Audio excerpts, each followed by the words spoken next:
It's Wednesday, the 1st of May, 2024. Welcome to the Fast 5 Business News by Fear and Greed, where we give you the top 5 business stories you need to know in just 5 minutes. I'm Michael Thompson, and good morning, Sean Aylmer.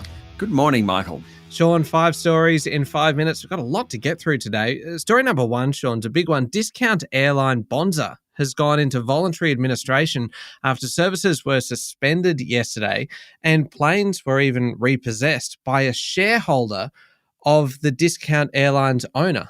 3 were repossessed, including one that had passengers on board, leaving thousands stranded yesterday. Hall Chadwick will act as voluntary administrators. Bonza is the only independent low-cost carrier in Australia. It launched in January last year with plans to take on Qantas and Virgin, but like Compass before it, Bonza has found they're going very tough. AIP Capital, an investment partner of the owner of Bonza, commenced repossession proceedings at 3 a.m. Australian time. Now, the owner is Miami-based investors 777 Partners. Now, 777 also owns part of a Canadian low-cost carrier.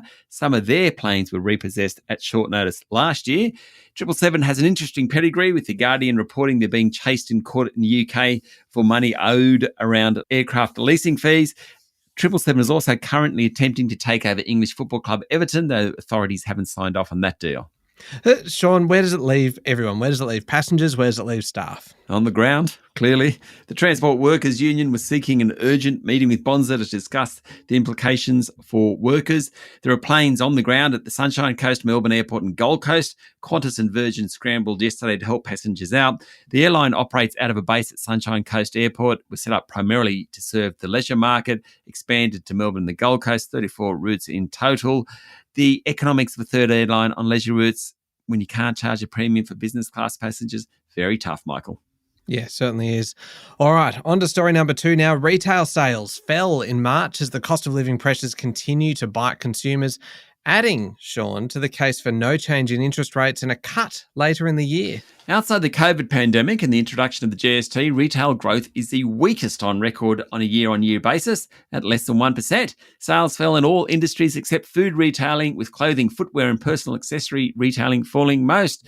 That Taylor Swift-inspired boost in fashion turnover, well, it was very temporary. If you look at the inflation data from last week, prices are rising in education, healthcare, housing, insurance. They're the necessities. Hard to cut back on those. When it comes to most other things, people just aren't spending as much. What's it mean for interest rates? Well, the Reserve Bank is determined to stamp out inflation, but higher interest rates would considerably hurt many Australians already struggling. That's why they're likely to be on hold, or at least at worst on hold, for a while. Story number 3, house prices rose for the 15th consecutive month during April, and the median value of homes across the country is now $78,000 higher since the trough in January last year. They're the top line numbers, but there are big differences between cities. Perth was the best performer last month.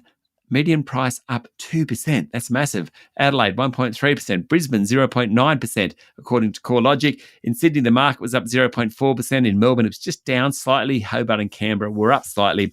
Essentially, in the housing market, a lack of supply is overwhelming all the other issues like higher interest rates. But CoreLogic warns there is a risk that the growth in house prices will slow as rates stay higher for longer, labour markets soften, housing affordability continues to be a problem, and the economy slows. The median national value is now just under $780,000, ranging from $1.146 million in Sydney to just under $500,000 in Darwin. Canberra's at $850,000. Brisbane's $828,000. Melbourne's $783,000. Adelaide just under $750,000. And Hobart just under $650,000. Story number 4, this is an interesting one, Sean. A review of the 000 hotline has recommended, and the federal government has accepted, new rules mandating how, what and when telcos communicate with customers during and after a major outage. Following a federal inquiry into the Optus outage last year, the Albanese government has promised to improve accountability of telcos and boost oversight of the emergency network. The industry will need to give the regulator a work plan after a major outage that explains how an impacted company will work to prevent one in the future.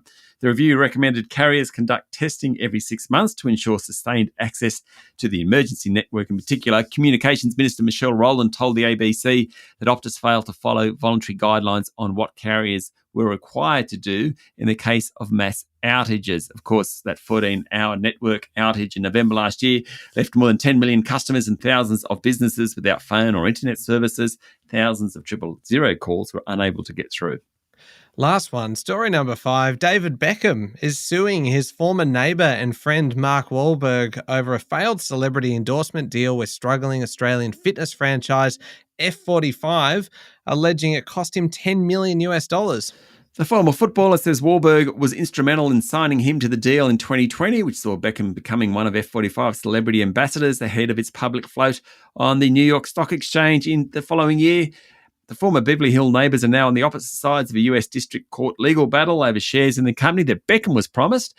Beckham's firm DB Ventures alleges it lost more than $10 million when F45 stocks promised were withheld until after the company's share price plummeted from its list price of $16 to below $3.